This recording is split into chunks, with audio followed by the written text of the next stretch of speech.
Hello everyone and welcome back to my channel and don't forget to subscribe my channel. तो आज मैं आपके लिए जो ड्रामा लेके आई हूँ उसका नाम है क्वीन ऑफ टीयर्स। ये बहुत ही अमेजिंग ड्रामा है और मुझे यकीन है कि आपको इसको देखकर बहुत मजा आने वाला है। तो चलिए अपनी एक्सप्लेनेशन को स्टार्ट करते हैं। एपिसोड के स्टार्ट में हमें हमारे मेल लीड जियोन और हमारे फीमेल लीड है इनकी शादी को दिखाया जाता है। फिर जिन वॉइस ओवर करते हुए बताता है कि ये कोरिया की सबसे बड़ी शादी होने वाली है क्योंकि कोरिया के सबसे बड़े बिजनेसमैन की बेटी ने अपनी कंपनी के एक एम्प्लॉय से शादी की है। फिर हमें शादी के 3 साल बाद यून को इंटरव्यू देते हुए दिखाया जाता है। यून कहता है कि मेरी शादी को 3 साल हो गए हैं लेकिन ऐसा लगता है कि जैसे कल की बात हो। मुझसे अक्सर ये लोग पूछते हैं इतने बड़े घर का फैमिली मेंबर बनके और एक शहजादी जैसी लड़की का शोहर बनके तुम्हें कैसा लगता है। तो अगर मैं सच कहूँ तो पता नहीं आप उस पर यकीन करेंगे या नहीं, लेकिन मैं खुद को बहुत ही खुशनसीब समझता हूँ क्योंकि इसी की वजह से मुझे मेरा प्यार मिला है। फिर हमें हेइन को दिखाया जाता है। वो कहती है कि मुझे पता है कि लोग हमारी शादी को लेकर बहुत ज्यादा बकवास करते हैं लेकिन मैं उन सबकी बातों को बंद करना चाहती हूँ। वो कहते हैं कि यूनू ने मेरी प्रॉपर्टी के लिए मुझसे शादी की है। हेइन साथ साथ एप्पल भी काट रही होती है और बहुत ही गुस्से से अपनी नाइफ को एप्पल के अंदर मारते हैं जिससे कि उसका इंटरव्यू देने वाले सारे के सारे डर जाते हैं। आज तक मैंने कभी भी किसी को अपने बारे में बताया नहीं है तो इसलिए शायद इन बोलने वालों को बढ़ावा मिलता रहा। तो चलो आज अफवाह में मैं खुद ही ताला लगाती हूँ क्योंकि आज मैं सच्चाई खुद ही बताने जा रही हूँ। ये सुनकर सभी कैमरामैन हंसने लगते हैं तो हेइन उनको घूर के देखती है तो वो सारे के सारे चुप कर जाते हैं। फिर हमें योनो को दिखाते हैं। वो कहता है कि शादी के बाद हमारी जिंदगी भी एक आम कपल की तरह ही रही थी। वो कहता है कि सुबह का अलार्म बजते ही हम दोनों एक साथ उठते हैं। वो एक साथ तो उठते हैं लेकिन अपने अपने कमरे से, और फिर हम दोनों एक साथ नाश्ता करते हैं। वो नाश्ता तो एक साथ ही करते हैं लेकिन बहुत दूर बैठ के, और फिर हम दोनों एक साथ ऑफिस भी जाते हैं। वो दोनों ऑफिस तो एक साथ जाते हैं लेकिन एक दूसरे की तरफ देखते तक नहीं गाड़ी में। और अब आप सब सोचते होंगे कि हम दोनों अपना सारा दिन एक दूसरे के साथ गुजारते हैं तो हमें कैसा फील होता होगा। तो यह लोग खुद को तसल्ली देते हुए कहता है कि बहुत ज्यादा खूबसूरत लगता है। फिर हेइन को दिखाते हैं। वो कहती है कि जैसा कि सब लोग जानते हैं कि मैं 5 साल अब्रॉड में पढ़कर वापस आई थी। तो मेरे पापा जिस कंपनी के सीईओ थे उस क्वीन डिपार्टमेंट के स्टोर में मैंने एज ए इंटर्न ज्वाइन किया था और तब किसी को भी नहीं पता था कि मैं कौन हूँ। फिर हेइन को कंपनी में दिखाते हैं जो जेरोक्स मशीन के पास खड़ी होती है। वो चल नहीं रही होती तो उसको लात मारी होती है। इतने में वहाँ पर यून आता है और उसकी मशीन को ठीक करके वहाँ से चला जाता है। हेइन कहती है कि वो एक इशारा होता है ना जो लड़का एक लड़की को देता है कि मैं तुम्हें पसंद करता हूँ, कहीं ना कहीं से वो मुझे वही इशारे दे रहा था। तो यून कहता है कि नहीं, मेरे दिमाग में सब कोई भी ख्याल नहीं था, मैं बस देख रहा था कि वो जेरोक्स मशीन को लात मारे जा रही थी तो मुझे ये डर था कि वो मशीन तोड़ ही ना दे, इसलिए मैं उसके पास आया था। और कुछ दफा और उसकी मदद करने के बाद मैं उसकी फिक्र करने लगा क्योंकि उस वक्त हर कोई यही सोच रहा था कि नई इंटर्न कोई भी काम अच्छे से नहीं कर सकती तो मुझे डर था कहीं उसको निकाल ही ना दे। तो यूनो हेइन को सीढ़ियों के पास से कराता है और उसे कहता है कि हेइन, अगर तुम ऐसे काम करोगे तो कैसे चलेगा, मैं बहुत जगह पर पार्ट टाइम जॉब कर चुका हूँ लेकिन अगर तुम ऐसे ही काम करती रही तो वो तुम्हें निकाल देंगे। तो हेइन कहती है कि निकाल दें, मुझे कोई फर्क नहीं पड़ता। तो यूनो कहता है कि हाँ मैं चाहता हूँ कि तुम्हें कहीं और जॉब मिल जाएगी लेकिन मेरे साथ शर्त लगा लो, अगर तुम ऐसे ही रही तो वो भी तुम्हें निकाल देंगे। और बात यह है कि जब भी हमारा मैनेजर तुम्हें डांटता है तो मुझे बहुत ज्यादा बुरा लगता है, क्या तुम यहाँ पर डांट खाने का वर्ल्ड रिकॉर्ड बनाने के लिए आई हो। तो हेइन कहती है कि तुम्हें क्यों बुरा लगता है। तो यूनो कोई भी जवाब नहीं देता। तो हेइन कहती है कि बताओ जरा, जब वो मुझे डांटते हैं तो तुम्हें बुरा क्यों लगता है, और चलो अभी रहने दो, तुम बाद में अच्छे से सोच के मुझे इसका जवाब देना। फिर हेइन वहाँ से चली जाती है। रात को जब हेइन ने घर वापस जाना होता है तो बारिश बहुत तेज हो रही होती है। हेइन अपने ड्राइवर को कॉल करती है और उसे कहती है कि गेट पे आओ। इतने में ही योनो वहाँ पर आता है और उसे कहता है कि तुम अपना छाता साथ नहीं लेकर आई। तो हेइन कहती है कि नहीं, आज मैं घर भूल आई।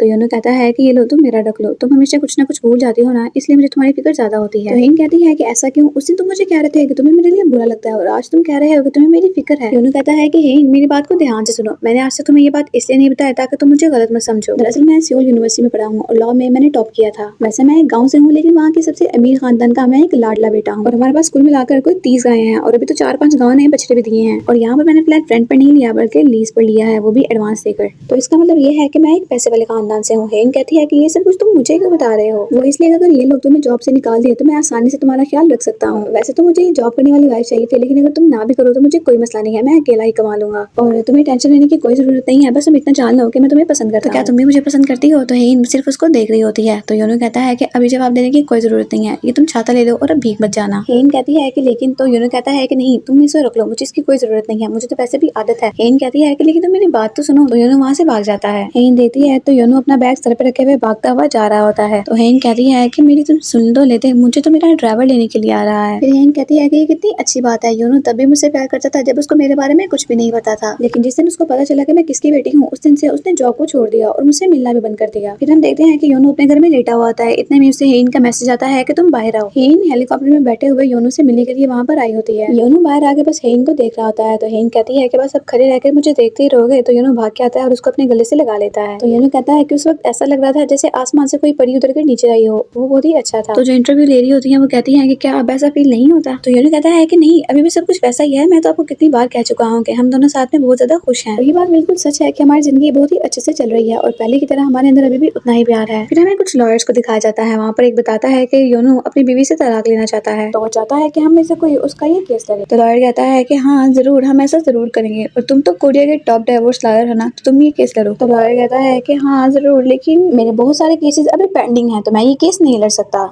इसलिए हमारी तरफ से ये हमारा ये केस करेगा हमारा होनहार लॉयर जे जोंगसोंग, और तुम इस केस में अपनी पूरी जी जान लगा देना, मैं हमेशा तुम्हारे पीछे हूँ। तो वो कहता है कि तुम मेरे पीछे क्यों हो? तुम ये तो नहीं सोच रहे कि तुम क्वींस की नजरों में बुरे बन जाओगे और तुम्हें कोई भी केस नहीं मिलेगा? तो यूनो का फ्रेंड लॉयर कहता है कि हाँ बिल्कुल, इस वजह से मैं उनका केस नहीं लड़ना चाहता, और कोई पागल ही होगा जो उनका ये केस लड़ेगा। तुम्हें हेन की बुआ का पता है ना, उन्हें 3 बार डिवोर्स हुआ है और उन तीनों लॉयर्स का बाद में उन लोगों ने कितना बुरा हाल किया है, उनका करियर तो दुनिया से ही उठ गया है। तो एक लॉयर कहता है कि हाँ बिल्कुल तुमने सही कहा, यूनो ऐसा कैसे कर सकता है, केस लेना तो खतरे से खाली नहीं है। तो जॉनसन कहता है कि हमारा यूनो भी तो इतना अच्छा लॉयर है और उसके स्किल्स भी हम सबसे ज्यादा हैं, तो मेरे ख्याल से उसे अपना केस खुद ही लड़ना चाहिए। एक लॉयर पूछता है कि उसके डिवोर्स देने की वजह क्या है, सारे कोरिया के लड़के उससे जलते हैं कि उस जैसी किस्मत तो मांगने से भी किसी को नहीं मिलती, और उसकी वाइफ तो क्वींस ग्रुप के मालिक की लड़की है, तो फिर ये डिवोर्स क्यों? तो यूनो का फ्रेंड कहता है कि वो औरत सन की है। फिर हेन को दिखाते हैं जो अपनी सेक्रेटरी के साथ होती है, उसकी सेक्रेटरी उसे ये बताती है कि 1 ट्रिलियन वॉन ग्रुप का अभी तक इन्विटेशन नहीं आया है और शायद हमारे शेयर 880 बिलियन से आगे नहीं बढ़ी इस वजह से। तो हेन कहती है कि जरा से तो बात है, हमें बस 100 बिलियन ही तो करना है। तो असिस्टेंट कहती है कि मैं भी इनको कब से यही समझाने की कोशिश कर रही हूँ कि अगर हम राउंड फिगर करें तो 880 बिलियन भी तो 1 ट्रिलियन के बराबर ही हुआ, लेकिन वो है कि वो मेरी बात मान ही नहीं रहे। तो हेन कहती है कि कुछ ज्यादा ही डिमांडिंग है। तो असिस्टेंट कहती है कि एक और बात है, रॉयल कंपनी के लोग ये अफवाह फैला रहे हैं कि उनकी कंपनी की सीईओ इस साल 1 ट्रिलियन वॉन क्लब में ज्वाइन होने वाली है, और ये भी कि हरकिना स्टोर को फर्स्ट फ्लोर पे फाउंटेन के पास जगह देने वाले हैं। तो हेन कहती है कि चलो फिर उन निकम्मों को हमारे स्टोर से निकाल कर फेंकते हैं जिनकी वजह से हमारा प्रॉफिट नहीं भर रहा। फिर हेन को अपने ऑफिस में दिखाते हैं जिसके पास स्टोर के मेंबर्स आए हुए होते हैं। वो हेन को एक लिस्ट दिखाते हैं जिसमें कि स्टोर की 20% और 20% से कम सेल वाले मेंबर्स की लिस्ट होती है। हेन कहती है कि इनमें से कितने लोगों को हम निकाल सकते हैं। तो वो बताता है कि इनमें से वो लोग जो कि रेड लाइन पर है वो 20% या उससे कम की सेल कर रहे हैं पिछले 2 साल से। लेकिन तो हेन कहती है कि आप लोग इतना डर डर के क्यों बोल रहे हैं, लेकिन क्या अगर हमें उनसे कोई प्रॉफिट नहीं हो रहा तो उन्हें रखने का क्या फायदा? एक मेंबर बताते हैं कि हमने अपने लॉ डिपार्टमेंट से बात की है और उन्होंने इस चीज से मना किया है। हेन पूछती है कि किसने मना किया, तो वो बताते हैं कि डायरेक्टर योनो ने। इतने में योनो को दिखाते हैं जो कि अपनी मीटिंग में होता है। वहाँ पर एक एम्प्लॉय आता है और कहता है कि सर आपको सीईओ मैडम अपने ऑफिस में बुला रही हैं। योनो कहता है क्या तुम्हें दिख नहीं रहा कि मेरी मीटिंग चल रही है? तो हेन की असिस्टेंट भी आ जाती है और कहती है कि उन्होंने आपको अभी मिलने के लिए बुलाया है, वो काफी नाराज लग रही हैं। तो योनो हेन के ऑफिस में जाता है। तो हेन कहती है कि डायरेक्टर योनो, जिन ब्रांड से हमें कोई फायदा नहीं हो रहा, अगर हम उन्हें निकाल देंगे तो क्या कोई दिक्कत होगी? योनो कहता है कि यहाँ पर ज्यादातर वो लोग हैं जिन्होंने 500 मिलियन वॉन तक की इन्वेस्टमेंट की हुई है, तो उन्हें यूं ही जाने के लिए कह देना ये हमारे लिए अच्छा नहीं होगा। हेन कहती है कि एविक्शन सूट फाइल करो।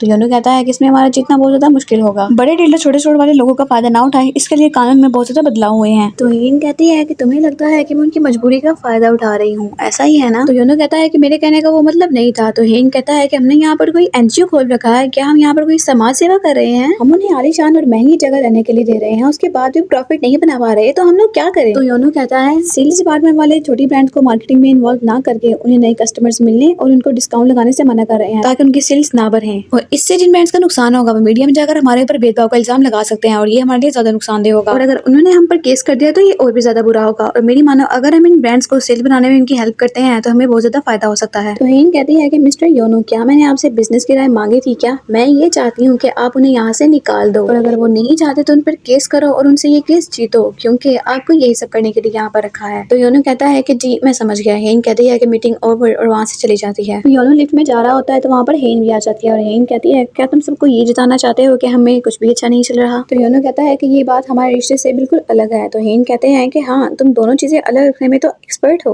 और इसलिए तुमने स्टोर ओनर को भी पहले ही खबर कर दी कि मैं उसे रूल तोड़ने के लिए निकालने वाली हूँ, और उसने पहले ही अपनी गलती को छुपा लिया। तो योनो कहता है कि वो आदमी हमारे डिपार्टमेंट स्टोर की शुरुआत से ही हमारे साथ काम कर रहा है और वो अभी भी बहुत मेहनत करता है। तो हेन कहती है कि हाँ मैं तो भूल ही गई थी कि तुम तो बहुत ज्यादा समझदार हो और दूसरों की भलाई करने का ही तुम काम करते हो, लोगों की चिंता को तुम छोड़ो और अपने करीबी लोगों की फिक्र करो। तो योनो कहता है कि अपने करीबी लोगों की, क्या तुम अपनी बात कर रही हो? तो हेन कहती है कि क्या? तो योनो कहता है कि तुम खुद सोच कर देखो, क्या अब हम उतने करीब हैं भी? और मुझे तुमसे कुछ बात करनी है, 1 घंटे बाद तुम मुझे लाउंज में मिलना। तो हेन कहती है कि ठीक है। योनो लाउंज में बैठकर हेन का वेट कर रहा होता है, लेकिन हेन वहाँ पर नहीं आती है। बहुत ज्यादा वेट करने के बाद वो वहाँ से चला जाता है। फिर योनो रात को बैठकर डाइवोर्स पेपर का भी प्रिंट आउट निकाल लेता है। इतने में उसे हेन का मैसेज आता है जिसे कहती है कि फैमिली रूम में आओ। फिर योनो फैमिली रूम में आता है तो हेन की मॉम कहती है कि तुमने इतनी देर क्यों लगा दी? हेन कहती है कि मैंने अभी मैसेज किया था। तो हेन की मॉम कहती है कि इसकी क्या जरूरत है, क्या इसको नहीं पता कि हम लोग रोज इस टाइम कहाँ मिलते हैं? फिर हेन के डैड ग्रेस से पूछते हैं क्या तुमने इनका इंटरव्यू अरेंज करवाया था? तो वो कहती है कि हाँ मैंने ही करवाया था, वो बहुत सारा बड़े बड़े बिजनेसमैन की लाइफ के बारे में लिखते हैं, तो मैंने सोचा कि इनका भी एक इंटरव्यू हो जाना चाहिए। तो हेन के डैड कहते हैं कि ये सब कुछ तो ठीक है, लेकिन घर का टूर कराना क्या जरूरी था?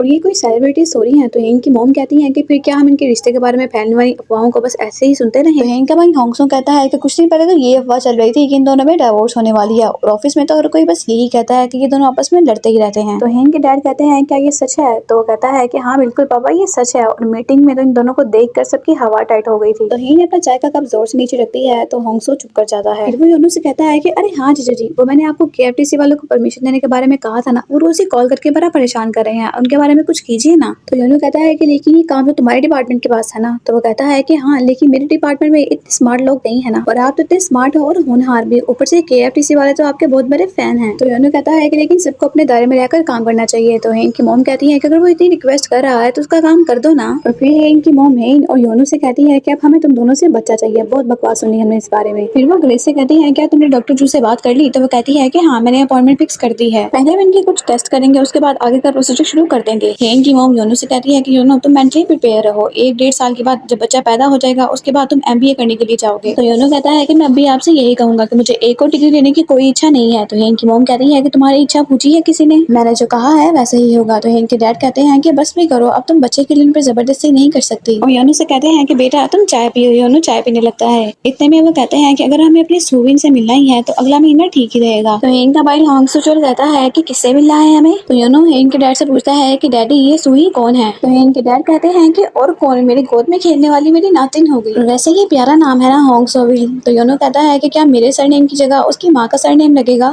तो हेन के डैड कहते हैं कि सरनेम माँ का लगाने से तुम्हें कोई दिक्कत होगी क्या? और आजकल वैसे भी जरूरी नहीं है कि घर का सरबराह एक मर्द ही हो, और अब तो जमाना बदल चुका है, सिर्फ और सिर्फ बाप का सरनेम लगाना ये ट्रेंड तो पुराना हो चुका है। तो सुचिन कहता है कि लेकिन पापा जब मैंने आपको कहा था कि मैंने अपने बेटे गोनू को उसकी माँ का सरनेम देना है तो आपने तो मुझे पागल कह के चुप करवा दिया था। और सुचिन की वाइफ दाही उसको ये सब कुछ कहने से रोक रही थी। इनके डैड कहते हैं कि ये दोनों बातें एक दूसरे से बहुत ही मुख्तलिफ हैं। तो सुचिन कहता है कि क्या ये दोनों बातें मुख्तलिफ हैं? तो उसकी वाइफ दाही ही नाम है बस सर हिलाती है। फिर हेन योनू अपने रूम में जाने लगते हैं। हेन जैसे ही अपने रूम में जाती है तो योनू से कहता है कि मुझे तुमसे बात करनी है। क्या तुम्हें सच में लगता है कि हमें इन हालात में बच्चा लेना चाहिए और मुझे बाहर पढ़ने के लिए अकेले अब्रॉड जाना चाहिए? तो हेन कहती है कि हाँ तो ये तुम्हारे लिए अच्छा होगा ना, और अब तुम ये मत कहना कि मैं भी तुम्हारे साथ चलूं। तो योनू कहता है कि ये बात मैं कहने भी नहीं वाला। तो हेन कहती है कि तो ठीक है ना, फिर वो लोग जैसा कह रहे हैं वैसा कर लो, और वैसे भी हमारे बच्चे को तो नौकर ही संभालने वाले हैं तो अच्छा ही है। योनू कहता है कि ये अच्छा है तो इसका मतलब है कि तुम्हें ये सब कुछ अच्छा लग रहा है, और क्या तुम्हें मुझसे बच्चा सच में चाहिए? तो हेन कहती है कि हाँ जरूरत पड़ी तो जरूर। में हेन को आर्टिकल वाले की कॉल आ जाती है। हेन उसे कहती है कि आर्टिकल को पब्लिश करने से पहले उसे एक बार मुझे दिखा देना, मैं सब कुछ खुद ही देखना चाहूंगी, और ध्यान से देखना कि डायरेक्टर योनू के बारे में सब कुछ अच्छे से लिखा हो। फिर योनू कहता है कि अब और इंटरव्यू बंद करो, मैं ये सब कुछ नहीं करना चाहता।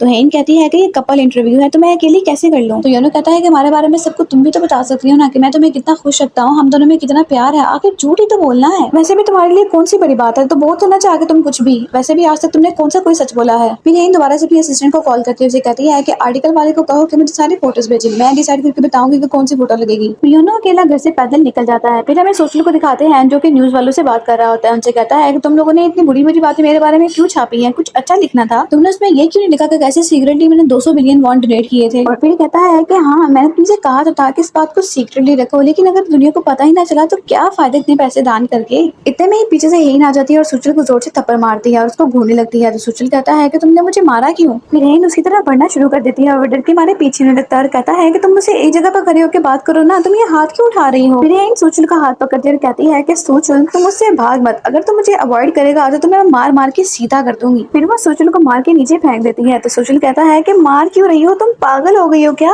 फिर हेन कहती है कि योनू तेरा दोस्त है या तेरा छोटा भाई? बहुत शोखे होते हो, बात तक करने की तुम्हें तमीज नहीं है, और अगर मेरे हस्बैंड के साथ कोई होशियारी करने की कोशिश की तो तुझे यही गाड़ दूंगी, समझ गया ना? तो सुचल कहता है कि हाँ समझ गया, बहरा नहीं हूँ मैं। फिर हेन वहाँ से जाने लगती है तो कहता है कि ओ तोबा, ये बहन है या चुड़ैल, वैसे अपने पति को घास तक नहीं डालती और यहाँ पर आके उसके लिए मुझे धमकियां दे रही है। और फिर ऊंची आवाज से चिल्लाते हुए कहता है कि अरे साइकोपैथ है क्या? तो हेन वहाँ पर रुक जाती है तो डर जाता है, कहता है कि नहीं नहीं मैं तो खुद को कह रहा हूँ। फिर हमें योनू को दिखाते हैं जो पहले ही गेम खेलता है, उसके बाद अपने लॉयर फ्रेंड यांगी के साथ बैठता है और बातें करने लगता है। यांगी योनू से कहता है कि योनू तू उससे डिवोर्स ना ले, हम सब मिलके तुम्हें ये समझाने वाले थे। योनू ने अपना चेहरा नीचे किया हुआ होता है तो कहता है कि क्या तू रो रहा है? तो योनू अपना चेहरा ऊपर करता है और नाम में सर हिलाता है। तो यांगी कहता है कि अरे तू ऑलरेडी टल्ली हो गया, क्या हो गया है तुझे, क्या तू लाइन मारा है? तो योनू कहता है कि कौन, मैं? कहता है नहीं, मुझे किसी ने कहा था कि मैं नशे में बहुत क्यूट लगता हूँ। यांगी कहता है कि किसने कहा? तो योनू कहता है कि तेरी भाभी ने, उसने मुझे कहा था कि मैं नशे में उसे बहुत क्यूट लगता हूँ। यांगी कहता है कि अबे तू सच बोल। तो योनू रोने लगता है और कहता है कि मैं पैदा ही क्यों हुआ था? आखिर क्या गलती थी मेरी? मैं इतना क्यूट क्यों हूँ कि तुम्हारी भाभी मुझ पर फिदा हो गई और मेरी सारी जिंदगी बर्बाद हो गई। ना मैं क्यूट होता, ना वो मुझ पर फिदा होती, ना मैं उससे शादी करता और ना मैं इस तरह से फंसता। यांगी कहता है कि तुम नशे में हो और नशे में तुम्हें पता नहीं चल रहा कि तुम क्या क्या बोल रहे हैं। तो चलो आज मैं तुम्हें घर छोड़ देता हूँ, मुझे भी डायपर लेके घर पहुँचना है, बेबी के बहुत सारे फोन आ चुके हैं। तो योनू कहता है कि नहीं नहीं जाना, मुझे उस घर में नहीं जाना। तो यांगी कहता है कि अरे क्यों नहीं जाना? तो योनू कहता है कि अरे पी रखी है ना, और उस पिए हुए मैं उसको बहुत ज्यादा क्यूट लगता हूँ। मैं अपने खानदान में सबसे छोटा हूँ ना, इसलिए मैं इतना ज्यादा क्यूट हूँ। ये हमारी खानदानी निशानी है। मेरे पैदा होते ही नर्स मुझ पर फिदा हो गए थे, इसमें मेरी क्या गलती? और रोने लगता है। तो यांगी कहता है तो तू आज घर नहीं जाने वाला? तो योनू कहता है कि नहीं यार तू जा, मैं बाद में आ जाऊंगा, और मेरे घर जाने का इंतजाम पहले ही हो चुका है। तो यांगी कहता है कि वो क्या है? तो योनू कहता है कि उस टेबल पर देख जरा। तो वहाँ पर दो लड़के बैठे हुए होते हैं। तो योनू कहता है कि मैं प्रूफ दिखाऊं? तो योनू जैसे ही खड़ा होता है वो दोनों भी खड़े हो जाते हैं। योनू थोड़ा सा बैठता है तो वो भी बैठे लगते हैं। फिर योनू टिश्यू पकड़ते हुए कहता है कि जब भी मैं टिश्यू को फाड़ते हुए कहता हूँ कि तलाक होगा नहीं होगा, तो इसमें भी नहीं होगा ही आता है। यहाँ तक कि ये टिश्यू भी मेरा साथ नहीं देता। मैं जितनी दफा भी करता हूँ तलाक नहीं होता ही आता है। तो यांगी कहता है कि ये तो फिर तुम्हारी किस्मत है। तो वो कहता है कि हाँ मेरी किस्मत ही है, इस दुनिया में ऐसा कोई नहीं जो मेरे दिल का हाल सुन सके। और रोते हुए कहता है कि यहाँ तक तो ये साला टिश्यू भी मेरी साइड नहीं लेता। तो यांगी कहता है कि यार शायद तू यही चाहता है कि तेरी कोई साइड ना ले, साइड लेने से कुछ नहीं होता। मेरी बीवी कहती है कि उसकी दो साइड्स हैं। जब मैं सुबह जाता हूँ तो मूड अच्छा होता है, शाम को आता हूँ तो मूड खराब होता है। मैं कहता हूँ ऐसा क्यों? तो कहती है कि मूड स्विंग होते हैं, तुम लड़के हैं तुम नहीं समझोगे। मैं सिंगल था तभी अच्छा था, शादी कर ली गलती कर दी मैंने। क्या उखाड़ा मैंने शादी करके? कुछ भी तो नहीं। तो यानो उसको टिश्यू मारते हुए कहता है कि तू जा यार, तू डायपर खरीद और चला जा अपने घर। वो खड़े होकर ड्रिंक करता है तो वो दोनों लड़के भी खड़े हो जाते हैं। योनो फिर बैठ जाता है और रोने लगता है। योनो रोता हुआ घर को जाने लगता है और गाना गा रहा होता है कि झूठा है तेरा प्यार और बेवफा है ये दुनिया। योनो दोनों लड़कों को अपने पीछे आते हुए देखता है तो कहता है कि घर जाओ ना बेशर्मो, तुम्हें और काम नहीं है क्या कोई? और कितना मुझे रोते हुए देखोगे?